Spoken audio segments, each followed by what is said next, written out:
Muito bem, muito boa noite a todos e todas, meus amigos e minhas amigas do Grupo Espírita Luz e Amor. Mais uma segunda-feira nos reunimos para o estudo do livro O Espiritismo em sua mais simples expressão. Nós já estamos terminando a segunda parte do livro. Eu anotei aqui, que eu sempre esqueço como é que chama essa parte. Então, nós já passamos pelo histórico. Nós estamos terminando o resumo do ensinamento dos Espíritos. E depois nós vamos já entrar nas máximas, né? Depois que a gente... Kardec faz um histórico, que como esse é um livro de apresentação, né? Um livro para aquele que não conhece o Espiritismo, Kardec vai tentar passar por toda a doutrina, ele começa com o histórico para o leitor se situar. Né? Então, ele começa contando, né? Como a Ana fez muito bem um resumo para nós aí, lá nas Irmãs Fox, você vai trazendo todo aquele caminho. Depois, ele vai entrar no resumo, ele pega a doutrina e resume. Né? Então, a gente vai tratar hoje, no último item, é como se fosse o último capítulo da Gênesis, né, que a gente estudou da nova geração. Então, ele passou por todos eles. Depois, ele vai extrair máximas. Né? Vai extrair máximo significa o quê? Extrair as ideias principais, né? Aquelas verdades que a gente vai trabalhar no Espiritismo. Então, a gente vai terminar essa parte do resumo hoje e vamos entrar nas máximas. E a Gisele, semana retrasada, né? A última vez que a gente se encontrou, ela tinha falado sobre uma questão do anjo protetor, né, do anjo guardião, se seria o mesmo durante as encarnações, né, se haveria uma troca. Eu fiz uma pesquisa rápida, mas é bem rápida, tá? Só no Livro dos Espíritos, porque a Kardecpédia, não sei se vocês costumam fazer isso, ela é muito boa para fazer pesquisa. Porque você joga lá o termo, ele traz de todos os livros de Kardec, né, inclusive esse que a gente estuda, da Revista Espírita e tal. E eu queria só destacar duas questões do Livro dos Espíritos que eu acho que resolve a ideia. Uma questão, a primeira, é a questão 492, e ela diz o seguinte: o espírito protetor liga-se ao indivíduo desde o seu nascimento? E a resposta: do nascimento até a morte. Então, tem mais a questão, né? Mas ele fala do nascimento até a morte.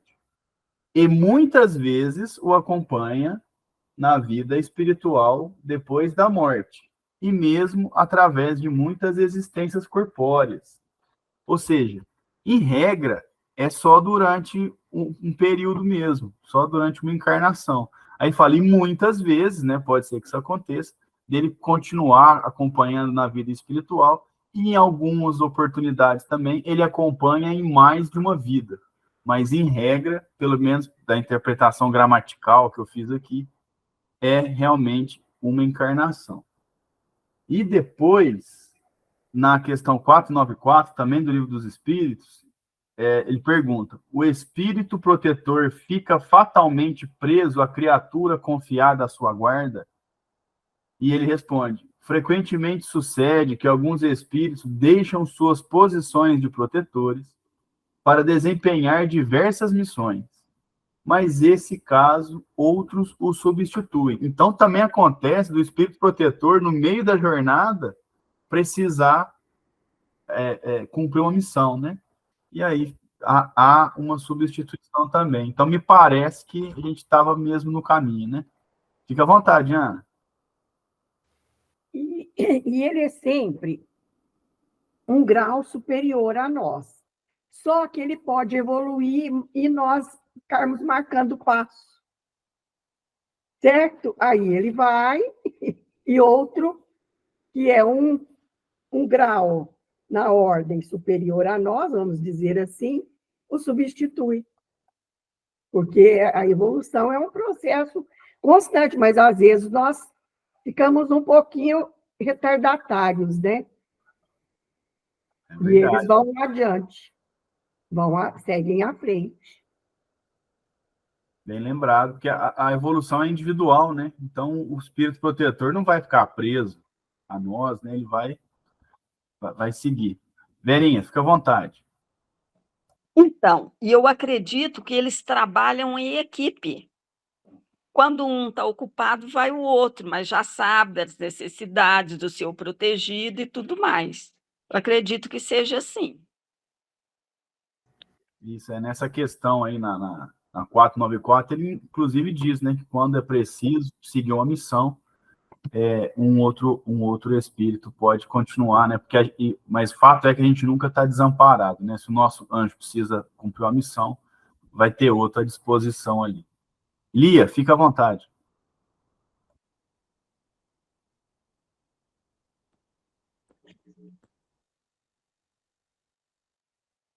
Não deu certo, não? Pode falar um pouquinho mais alto, Lia, por favor? Peraí.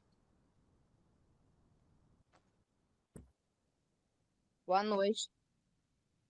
Boa noite. Isso. Tem uma confusão aqui. Estamos te ouvindo, pode falar. Ah, tá.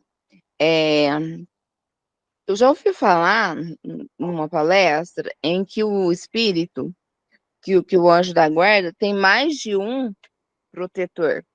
Por exemplo, ele pode ter 10 pessoas encarnadas que de um só espírito cuida. Pode estar aqui no Brasil, outros em outros países, porque ele vai de um país ou outro, assim, em questão de milésimos de segundo, né?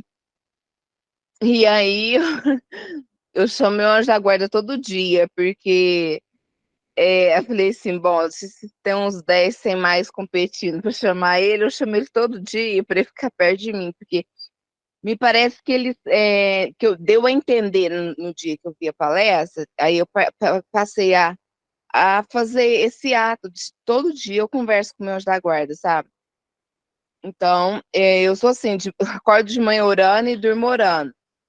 Então, diz que tem uns 10, mas ele fica mais perto daquele que o mais chama.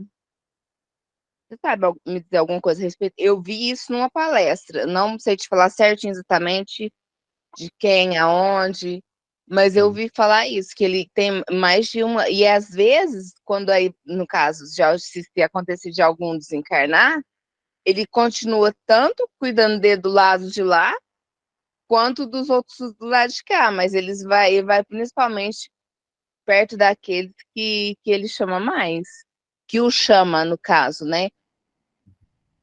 Exceto quando, por exemplo, está acontecendo, se vai acontecer um acidente com uma pessoa que é assim, que ele é guardião, aí ele vai, se ele estiver perto da gente que o chamou, e ele tem um outro lá que vai estar para acontecer um acidente com ele, ele corre milésimo segundo, ele vai lá e faz alguma coisa acontecer para impedir. Então ele corre rapidinho lá e resolve, depois aí resolveu, ele volta para quem mais o chama, sabe? Lia, que o espírito não está preso à matéria como nós estamos é fato. Então, o deslocamento é como se fosse um pensamento mesmo, né? A gente não, ele realmente consegue fazer essa transposição. Mas, do meu entendimento, não sei o que o pessoal acha, pode ficar à vontade, é um anjo da guarda para cada um de nós. O que pode acontecer são espíritos afins, né? Então, tinha até destacado aqui, ó, na questão 512, ele fala assim, ó, podemos ter muitos espíritos protetores? Aí fala, resposta, todo homem conta sempre espíritos mais ou menos elevados com que eles simpatizam, que eles dedicam afeto e por eles se interessam, como também tem junto de si outros que o assistem ao mal. Então, assim, a gente está conectado com vários espíritos, porque a nossa família espiritual é muito maior do que a nossa família corporal. Mas anjo guardião, pelo menos até onde eu sei, até onde eu entendo, cada um tem um. Até porque a gente não, até porque não poderia existir uma competição, né, entre os protegidos, né? A gente tá, cada um de nós tem o seu próprio espírito protetor, mas é claro, tem espíritos que, por exemplo, pode ser afim a mim, porque tem uma conexão comigo, mas também tem uma conexão com a Dona Honória, e como a gente frequenta o mesmo centro, tem uma conexão, mas assim, o espírito guardião, cada um de nós, até onde eu sei, né? Queria ouvir a opinião dos outros aí, É um para cada um, a gente tem um dedicado exclusivamente a nós, né? Então, é muito válido a gente estar sempre em conexão com ele, mas essa preocupação de chamá-lo, porque ele pode atender outro, não me parece que está muito de acordo, não. Não sei o que o pessoal entende aí, pode se manifestar, fica à vontade. Eu concordo com você. Eu acho que seria um tanto quanto esdrúxulo isso aí. Eu concordo com você. Eu também. Até onde eu sei, Kardec pessoa chique é outra coisa, né? Que cada um tem o seu um grau superior, Isso, uma ordem superior a nós. Falei pessoa chique aí, porque a Marleninha vem falando em outra língua, né? Fica à vontade, Marleninha, mas fala em português aí, senão... Brincadeirinha. Eu concordo com vocês, com a Ana, com você, Caio. É evidente que sempre os espíritos amorosos podem socorrer qualquer pessoa, sim, mas quer ver, eu gosto de comparar o seguinte: você está fazendo um mestrado ou doutorado numa universidade, você não tem orientador? É aquele orientador que vai te conduzir na linha do pensamento dele, na sua proposta da defesa da tese. Agora, eventualmente, ele pode falar, consulta isso, consulta aquilo, mas é ele que vai coordenar. Ele é o responsável, não é?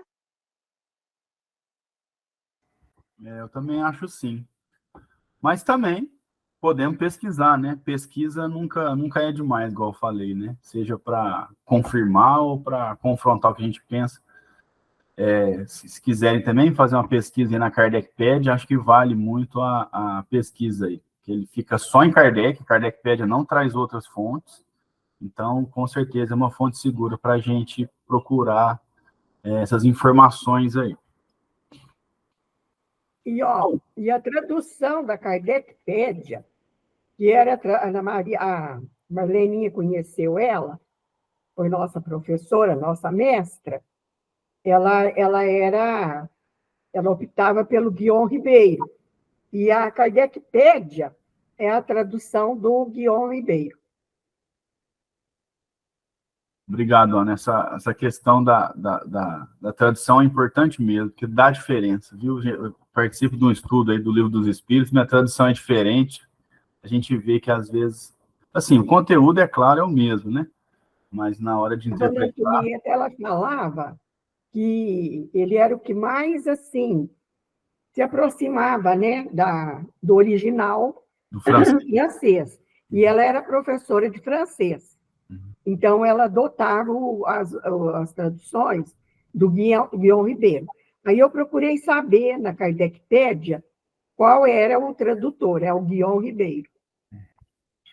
Com algumas atualizações, mas é o Guion Ribeiro. Perfeito. Não sei quem levantou a mão primeiro, mas pode ficar à vontade aí, Lia. Pode falar que você abriu a questão, né? Depois a Silvana fala.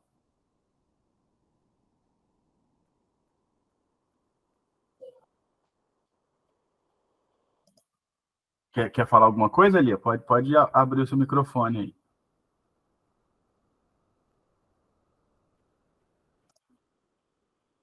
Bom, acho que não. Então, Silvana, fica à vontade, pode falar. Eu queria só uma exposição. Uma pessoa assim que é muito negativa, que tem vários vícios. Essa sintonia com o anjo guardião é permanente, né? Mas será que ele assim, a pessoa não que tem todos esses tipos de vício, de xingar essas coisas, eles conseguem visualizar alguma coisa assim que eles falam? A conexão está sempre ali, né? Ou ele é afastado? Não, o anjo guardião está sempre com a gente. Só que é claro que a gente tem que estar numa sintonia para poder que ele haja, né? Então não adianta o anjo guardião querer me influenciar a ser uma pessoa pacífica se eu estou com um pensamento voltado à violência, né? Existe um livre-arbítrio. Mas o anjo guardião, ele está sempre ali, nas brechas que ele tem, né? Quando a pessoa está muito negativa, ele atua, né? Mas a conexão é do início ao fim, né? Da encarnação. Enquanto ele tiver a missão de ser nosso anjo guardião, ele vai estar lá, e nas oportunidades que tiver, ele vai nos influenciar. Não sei se era bem isso que você queria saber. Era a respeito disso. Obrigada. Muito bem, então. Vamos lá. Eu vou compartilhar minha tela com vocês. E lembrando que a gente está numa mesa redonda. Podem ficar muito à vontade para se manifestar. Então, nós estamos lá no finalzinho da segunda parte. Nós vamos hoje para o item 34 do resumo do ensinamento dos Espíritos. A gente vinha falando aí na semana passada sobre as migrações, sobre a mudança, né? Quando tem a mudança planetária, aquele grupo, né? Aquelas pessoas que não estiverem aptas a progredir com o planeta, elas são exiladas, né? Elas vão para outros planetas que estão, por exemplo, no caso da Terra, a Terra deixando de ser um mundo de provas e expiações, essas pessoas serão exiladas para um mundo de acordo com que elas estão, né? Provavelmente um pouquinho mais atrasado que a Terra, mas na mesma faixa vibratória. E aí essas pessoas lá auxiliarão o desenvolvimento do planeta e, ao mesmo tempo, as dificuldades que elas encontrarão as ajudarão a repensar, né, a sua forma de viver, a forma de pensar, para que elas consigam, então, ficar aptas, né, a continuar com o seu progresso. Então, vamos lá, ó, item 34. Aí Kardec nos diz: enquanto a geração proscrita, ou seja, a geração exilada, vai desaparecer rapidamente, uma nova geração surge, cujas crenças serão fundadas sobre o espiritismo cristão. Nós assistimos à transição que se opera, prelúdio da renovação moral da qual o espírito marca a chegada. Então, aqui, o que Kardec está encerrando esse resumo dos espíritos, dizendo o seguinte: olha, a Terra passa por um processo de transição. As gerações, né, a gente pode entender gerações como uma turma, né, um agrupamento de pessoas que estão com pensamento retrógrado ainda. Elas vão desaparecer rapidamente da Terra, porque serão exiladas a um planeta que estão na faixa vibratória que elas estão. Só que, ao mesmo tempo que esse grupo é exilado da Terra, a Terra também recebe outro grupo, que talvez não tenha progredido na escala adiante, na série adiante, que vem para cá. Né? Porque esse exilamento não é só para trás, né? Da frente também vem. É como se fosse uma série, né? Eu estou na sexta série, eu vou para a sétima.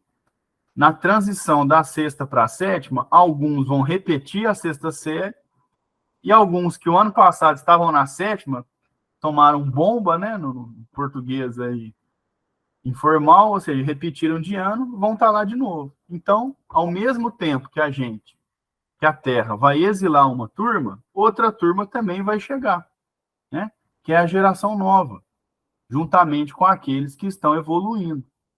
E aí, as crenças são fundadas sobre o espiritismo cristão. Mas aqui, e isso é um debate muito importante, não é que todo mundo vai ser espírita e tal. Não foi bem isso que Kardec disse. Kardec disse que o espiritismo cristão, ele é um fato, ele é uma ciência, né? Então as pessoas vão descobrindo isso, né? A ciência geral vai descobrir isso e vai adotar isso como modo de vida. Por isso que essas gerações serão fundadas aí, né? Como, por exemplo, a gente estudou na Gênesis também, que se acreditava que a Terra era plana. Hoje se adota que a Terra é redonda. Por quê? Porque a ciência provou que a Terra é redonda. Então, isso ficou difundido na sociedade. Do mesmo jeito que a sobrevivência da alma, que a reencarnação, que a reforma íntima serão descobertas da ciência. E aí integrarão a sociedade, como todas as descobertas da ciência, né? Das mais simples às mais profundas. Nós, hoje, separamos o banheiro da cozinha.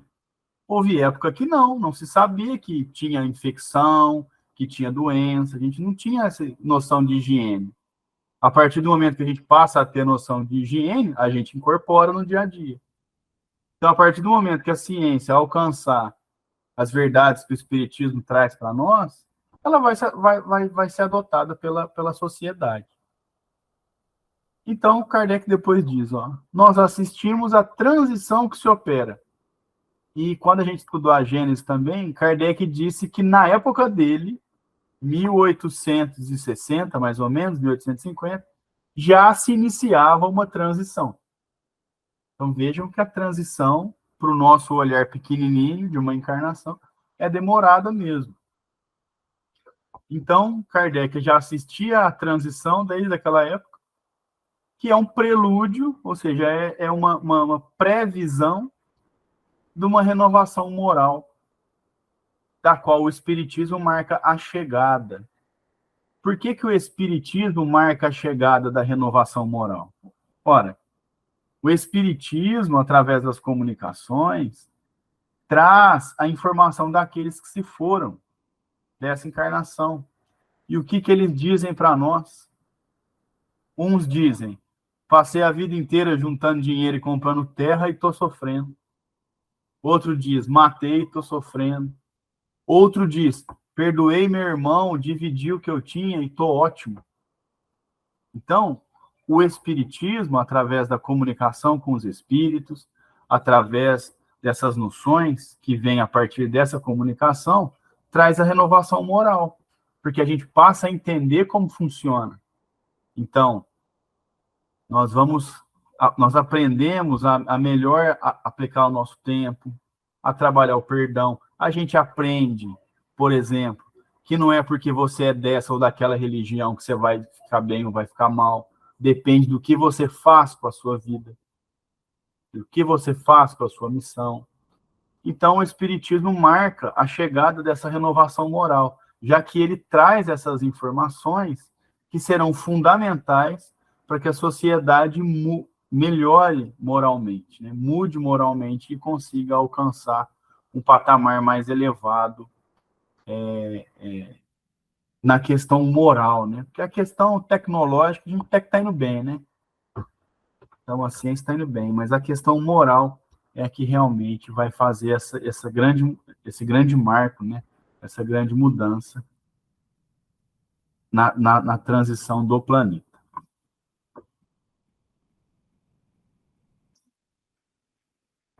Muito bem. Então, agora a gente terminou a segunda parte do livro. Já passamos do histórico, já passamos dos resumos.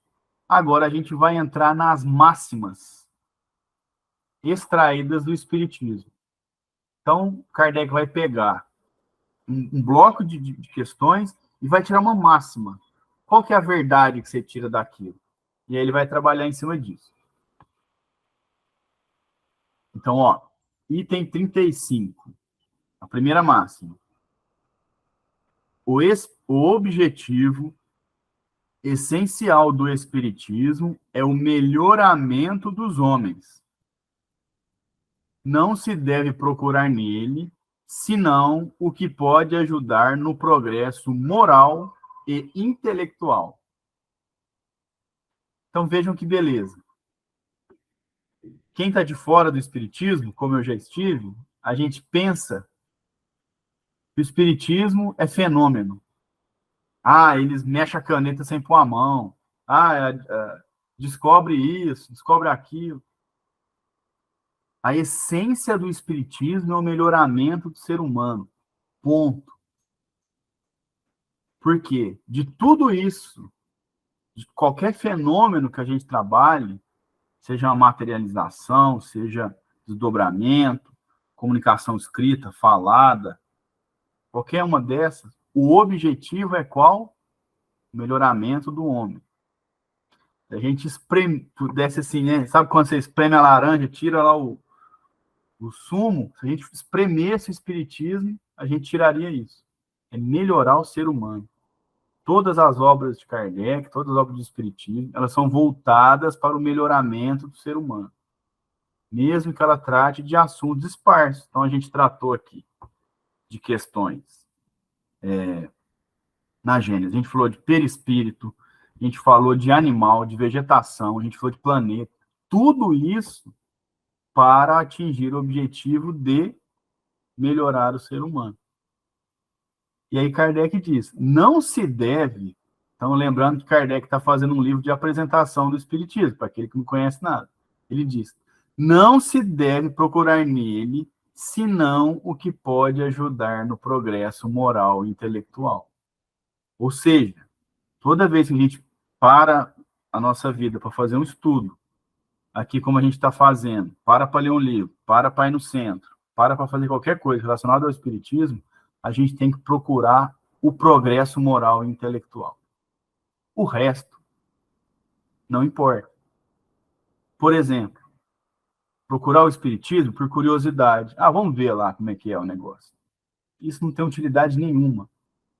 A utilidade das comunicações, dos estudos, das palestras, da mocidade, da evangelização, de tudo, é o progresso moral e intelectual. É melhorar a nossa questão moral e também o intelectual. A gente aprender mais coisas para poder ter mais instrumentos de aplicação da moral.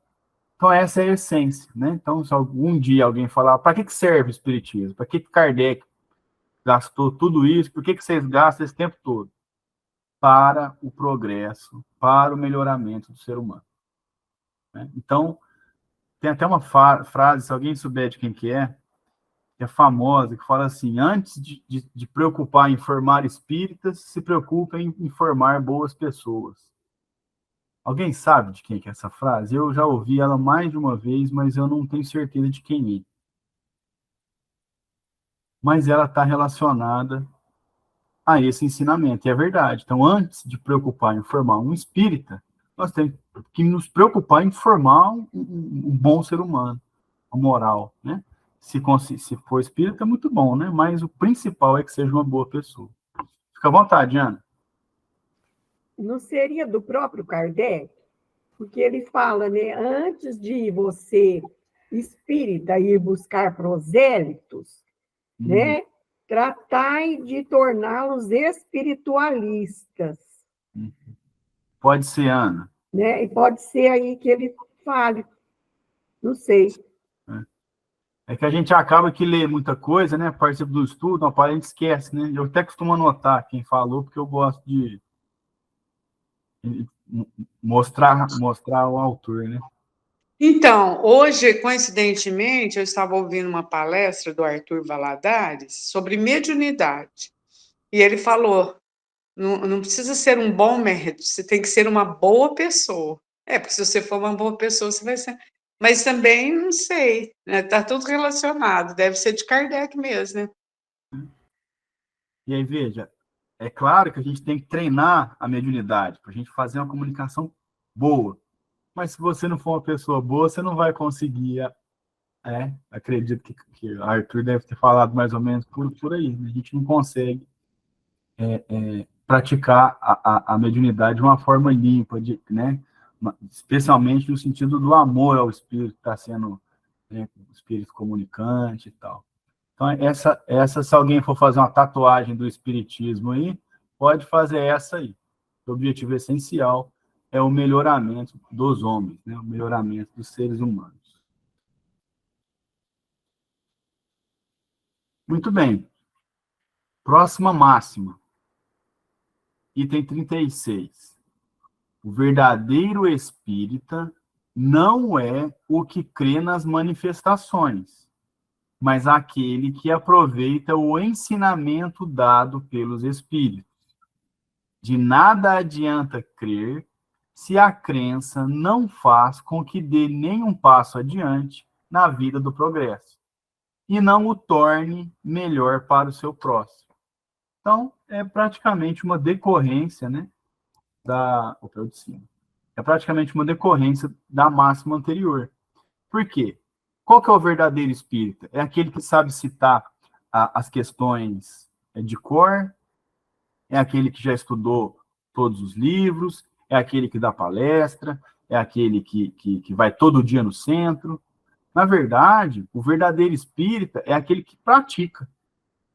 E a prática do espiritismo não se dá só no centro. Se dá na padaria, no trabalho, no trânsito, até na hora de dormir. Então, o verdadeiro espírita é aquele que entendeu que a essência do espiritismo é se melhorar. Então, o verdadeiro espírita é aquele que busca melhora. É aquele que busca se melhorar através do ensinamento dos espíritos. Por isso que Kardec diz, de nada adianta crer se essa crença não faz com que você progrida. Então eu acredito piamente que o egoísmo é um defeito muito grave e que eu preciso me livrar dele. Tá, o primeiro passo é acreditar, o segundo é fazer. Se você só acredita e não faz, não adianta. Não adianta nada. É como se você fosse um mestre no violão e o violão ficasse guardado. Tem que tocar, ué. Não adianta ter o ensinamento.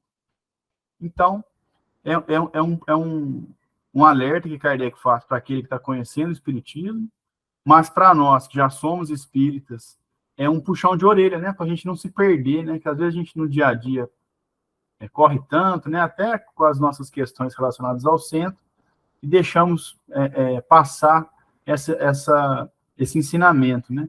Que o mais importante é que a gente se melhore, né? É claro que é importante, né? Cada um na sua qualidade, um fala bem, o outro é bom para organizar, cada um dentro da sua função. Mas que, no nosso íntimo, que a gente pegue esses ensinamentos que a gente tem com o Espiritismo e aplique no dia a dia. Aí sim nós seremos verdadeiros espíritas.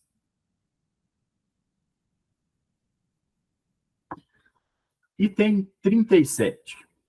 O egoísmo, o orgulho, a vaidade, a ambição, a cupidez, né, que é o desejo, a ambição dos bens materiais, o ódio, a inveja, o ciúme, a maledicência, são para a alma ervas venenosas, das quais é preciso a cada dia arrancar algumas hastes, e que tem como antídoto a caridade e a humildade. Então, a gente fala muito de reforma íntima no Espiritismo, né? Então, a gente identifica quais são os defeitos. Basicamente, são esses: orgulho, vaidade, ambição, ciúme, maledicência. Aí a gente fala assim, ó, nossa, eu preciso ser menos invejoso, preciso não ter ódio das pessoas. Como? E aí Kardec fala, qual que é o antídoto desse sentimento? Caridade e humildade.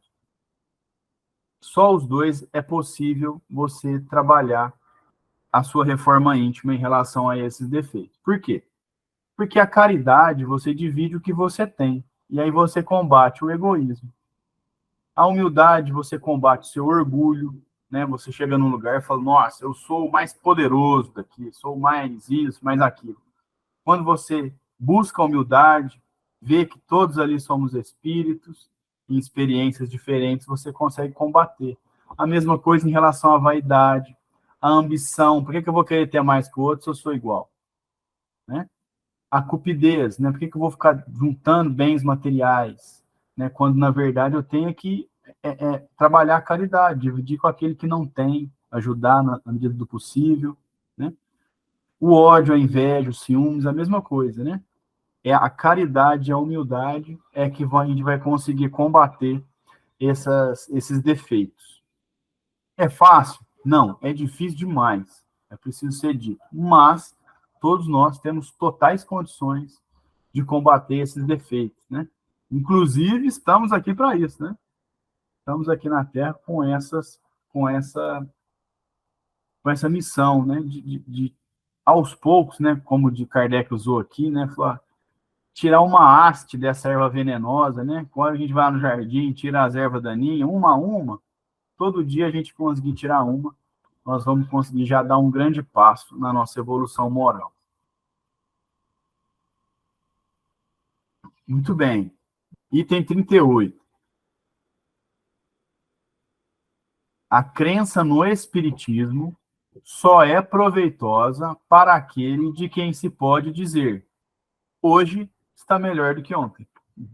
Ou seja, se hoje está melhor do que ontem, é que eu dei um passinho, né? Então, se ontem eu não estava conversando com meu irmão, no fim do dia eu já mandei uma figurinha para ele, né? Se tá difícil, né, chegar e falar, mandei um meme, né, uma piadinha inocente, ele deu risada de lá, eu dei risada de cá, e assim a gente vai dando um passinho cada dia.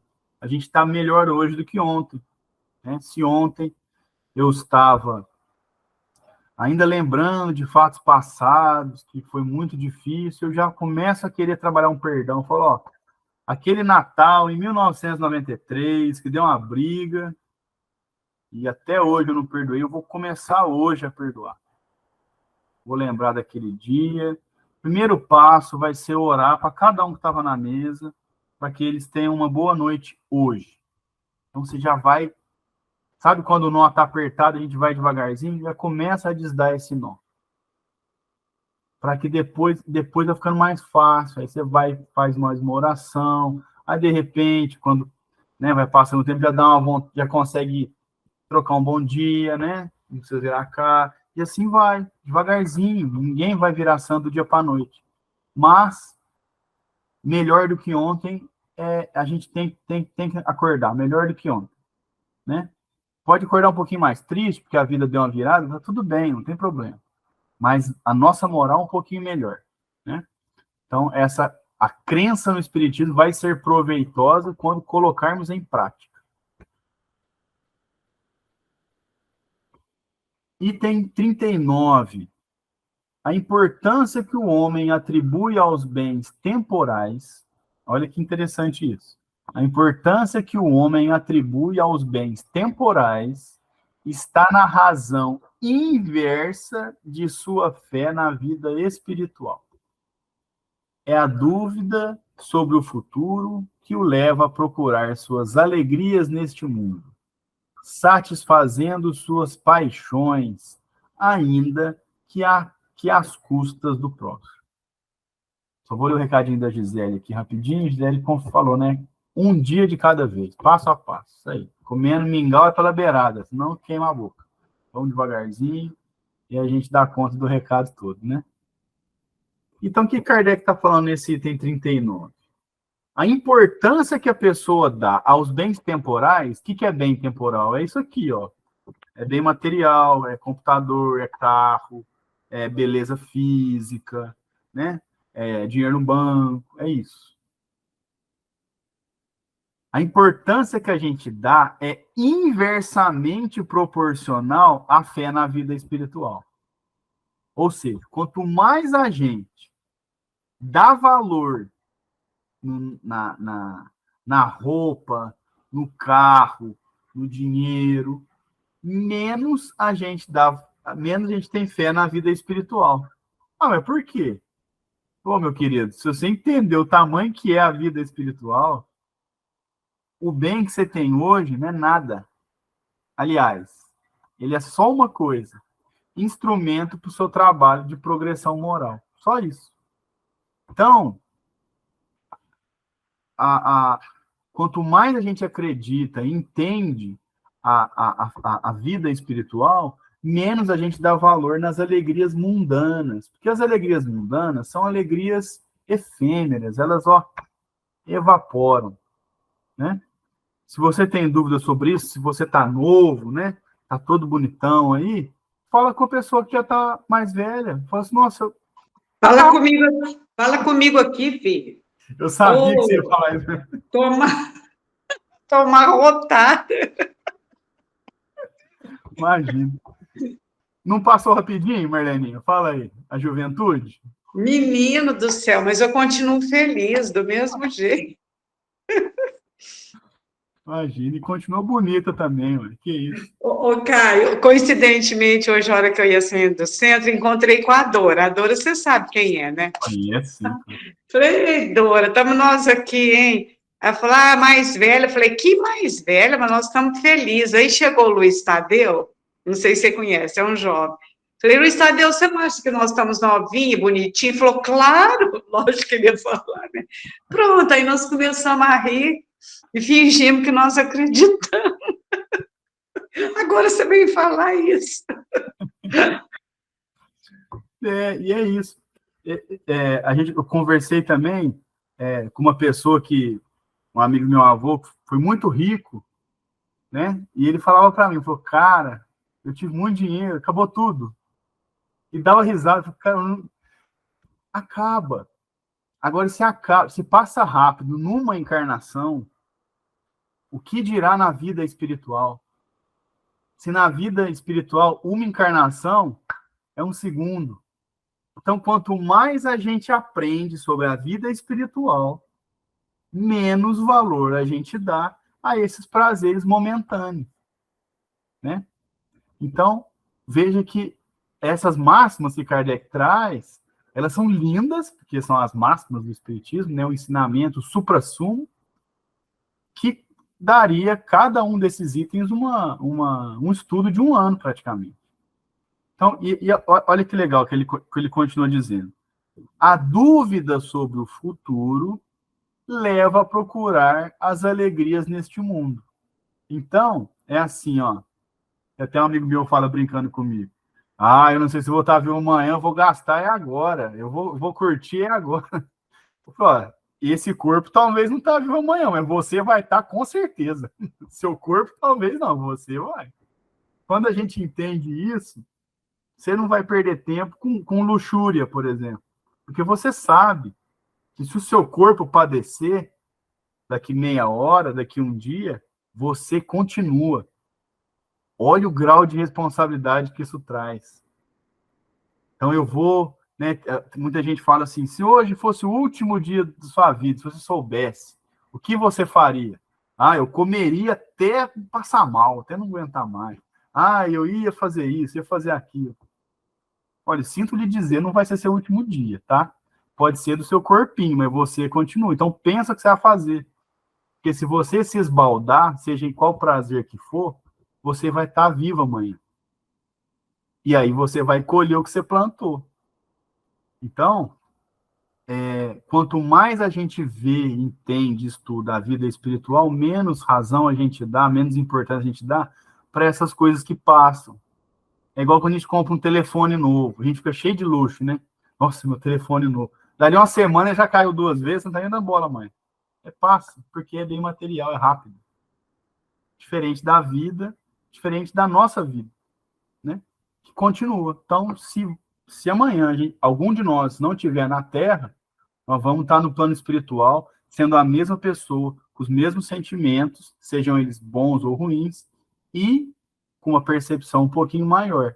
Então, o arrependimento dói um pouquinho mais, assim como a alegria também, a percepção aumenta, né? A gente vai entender melhor. Então, quanto mais a gente aprende sobre a vida espiritual, mais a gente percebe que esses prazeres, tal, que a gente tem agora, são muito rápidos, né? São muito voláteis, né? Acaba rapidinho. Eu queria também comentar o seguinte, que a idade é a alma. Eu conheço alguns jovens, nossa, tem uma preguiça de tudo. Eu falo, gente, tem disposição, tem, né, um corpo saudável, tudo, mas a cabeça não acompanha. Então, a idade, ela é mental, não refere-se ao corpo. Jamais. E quando o pessoal fala assim, ai, porque eu tô ficando velho, não sei o que, eu falei, que bom, né? Que bom, porque não tá morrendo jovem. E aí eu falo, gente, a gente já tem tanta idade que isso aqui não é nada, viu? A gente já tem sei lá quantos anos aí. É isso mesmo, tá ficando velho, todo mundo tá, né? Até os bebês estão ficando mais velhos, né? O tempo tá passando, a matéria, então, é isso aí. Muito bem. Item 40. Essa máxima diz assim: as aflições na terra são os remédios da alma.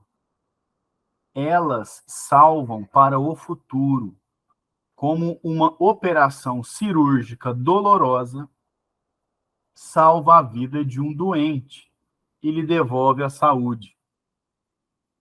É por isso que o Cristo disse: bem-aventurados os aflitos, pois eles serão consolados. Olha que beleza isso aqui. Dá para fazer um ano de estudo com isso aqui. Por quê? Porque a vida é dura. E ela é dura mesmo, né? A gente, às vezes, a sociedade, até com um modo de defesa, né? Tenta trazer muita positividade, né? Não, tá tudo bem, e vamos lá, e mais um dia e tal. Mas isso é uma defesa nossa, porque a vida é difícil, né? Nós estamos aqui, hoje é segunda-feira, todo mundo correu pra caramba hoje, ainda tem que fazer um monte de coisa, a hora que deita, a gente olha e fala, bicho, essa noite só vou dormir 6 horas. Porque é muita coisa que a gente tem que fazer. Faz parte do nosso grau de evolução. E a vida é dura porque ela precisa ser dura. Porque a gente não precisa dela para evoluir. A gente não evoluiu aí por amor. Então nós temos que aprender. Nós estamos tendo que aprender a ser humilde, às vezes faltando alguma coisa, né? Ou estando numa posição mais subalterna. A gente está aprendendo a ser menos vaidoso com o envelhecimento, né? Com os pés de galinha que vai aparecendo. Nós estamos aprendendo a perder isso na marra, né? É claro, né? A gente também evolui pelo amor, pelo trabalho, pelo estudo, mas, no geral, a vida na Terra é uma vida difícil, né? A gente pode ver que, às vezes, a gente acha que a pessoa que tem dinheiro tem uma vida fácil, não tem. Nós pegamos quantos e quantos, né, que a gente fica sabendo de pessoas que têm muito dinheiro, artistas, músicos, atrizes, atores, que estão com depressão, né, que chegam até o grau máximo de tirar a própria vida, porque estão infelizes, né, deixando claro que não é o dinheiro que traz a felicidade. Então a vida é difícil para todo mundo, o pobre, o rico, para todo mundo, porque faz parte do nosso grau. Só que ela é difícil por uma razão, é que é para a gente melhorar. É como Kardec utilizou, que é a operação dolorosa, né, a cirurgia dolorosa, que vai devolver a saúde, né? Então, nossa vizinha aqui precisou fazer uma cirurgia muito delicada na coluna, uma dor, coitada, muito grande, muito grande. Mas hoje já está fazendo as caminhadinhas dela, melhorou. Então, passou por um período de dor para depois melhorar. Então, nós estamos passando por esses períodos de aprendizado, que são dolorosos, para que a gente aprenda e melhore, né? E aí ele até explica um dos ensinamentos de Jesus, que é: bem-aventurados os aflitos, pois serão consolados.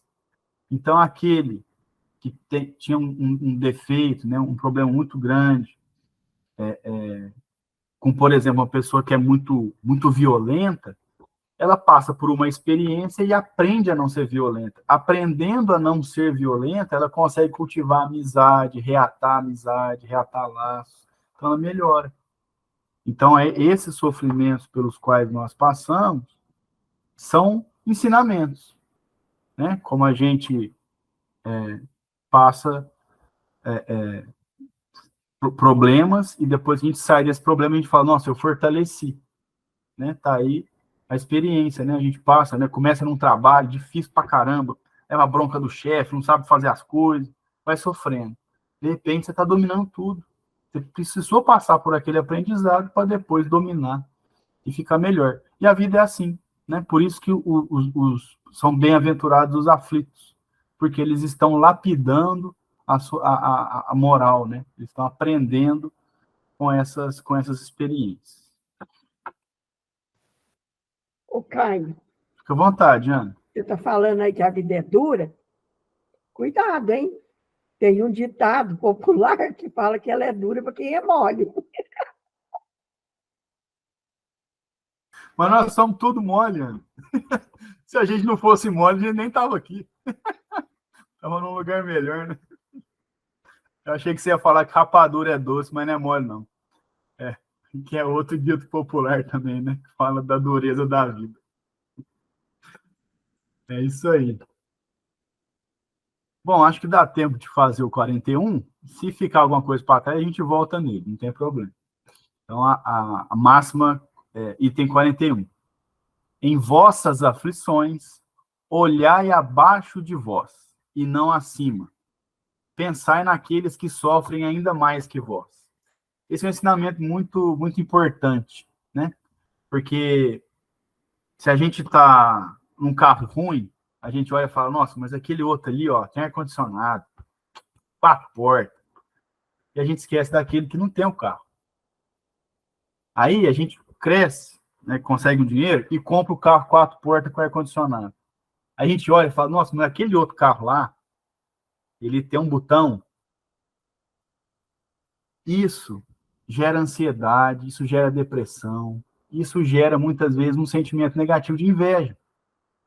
A gente tem que dar valor à nossa condição, olhar para baixo, Kardec está ensinando aqui, é para a gente entender que o sofrimento existe em todos os graus, né? Inclusive, para a gente aprender com isso.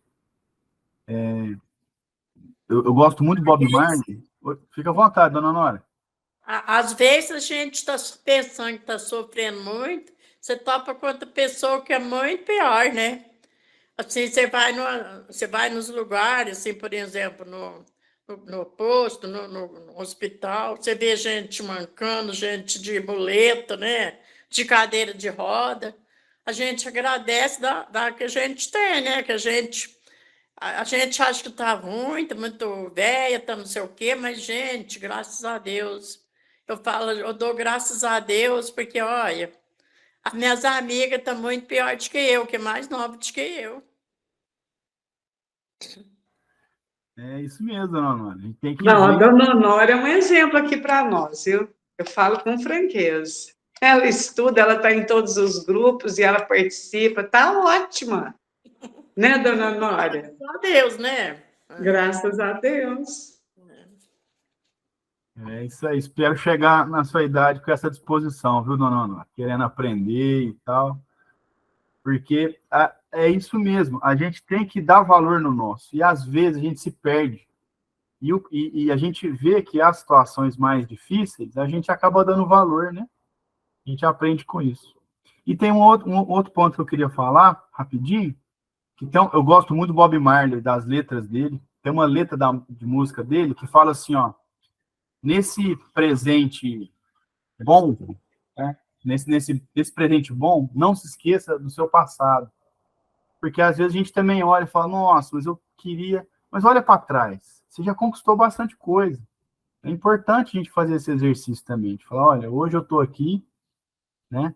Estou aqui, mas há tempos atrás eu não participava de um estudo, não estava toda semana ali estudando, ou queria participar do estudo, não conhecia um centro que poderia me oferecer. Hoje eu conheci o Luz e Amor. Fazer sempre esse exercício, tanto entender que há pessoas que têm um sofrimento maior que o nosso, como olhar na nossa própria vida e ver que tempos atrás a gente tinha condições mais difíceis, né? Tínhamos preocupações mais difíceis, né? Fazer esse exercício para que a gente exercite a gratidão, como a dona Honória bem falou para nós aí, exercitar a nossa gratidão, exercitar a nossa humildade, né?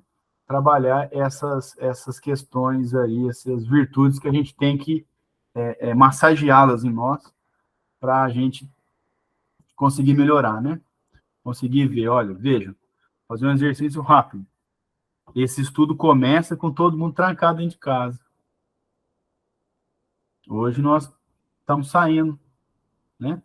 Nos primeiros estudos a gente estava fechado, não tínhamos contato, passamos por essa dificuldade. Temos outras dificuldades? Claro que temos outras dificuldades, mas as dificuldades vão passando, né? A gente vai olhando para trás e vendo como a gente progrediu, né? Fica à vontade, Ana. Eu quero dizer o seguinte, aqui não tem choque de geração. Você é jovem, dando aula para algumas idosas, não vou incluir todas, que a Gisele, por exemplo, não é idosa, né?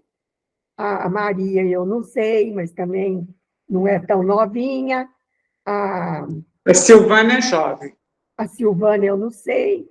É jovem, né? Silvana. Então, Não a vou falar nem minha Lia, idade para vocês.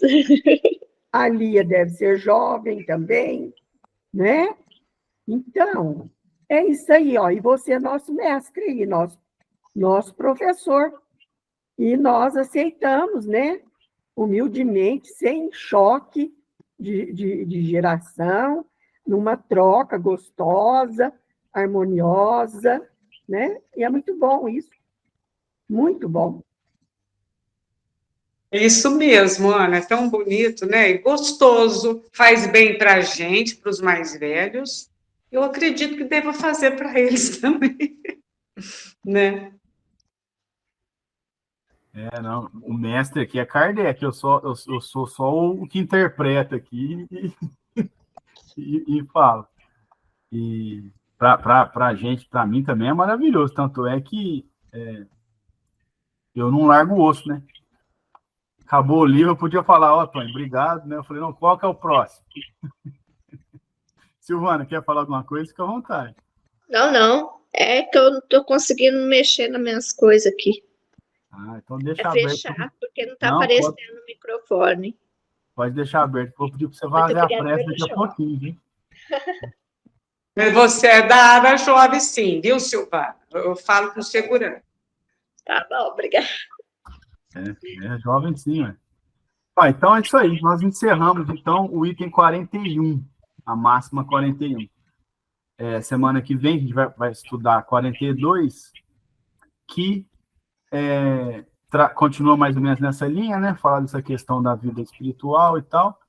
E não demora muito, a gente acaba o livro, vamos ter que fazer outra enquete para saber qual que vai ser o próximo. Falei que era rapidinho. Nossa, cara, isso que eu vi, eu fui dar uma folhadinha lá, falei, mas já tá para acabar isso aqui. Tá bom. Kardec quis ser sintético e conseguiu, né? Como sempre, né? Mas é isso aí, muito bem. Alguém gostaria de fazer algum comentário? Pode ficar à vontade. Eu só queria falar que eu adoro essa troca. Eu adoro. A gente aprende muito com as experiências, com as vivências, com as palavras, com os pensamentos. E se todo mundo pensasse igual, não teria graça. Então, o ideal é isso mesmo. Cada um expõe um ponto, a gente estuda, vai, pesquisa e a gente só cresce com tudo isso, né? Eu estou aqui pensando assim, meu Deus, por que a minha filha mais velha, a Gil, não entra nesse grupo? É tão bom, né? Elas perdem o tempo, meu Deus do céu. Eu vou falar com elas para ver se elas vão querer entrar. Pedi o Tony para pôr o links para elas, mas acho que não entra, não. Fala para ela ver um gravado no YouTube, às vezes ela anima. Oi? Tem no YouTube essa reunião nossa. Às vezes ela No assistiu uma que estudo foi nosso. gravada. É tão bom, né? É uma hora que a gente nem vê passar a hora. Pois já deu nosso horário, inclusive. 9h04 já.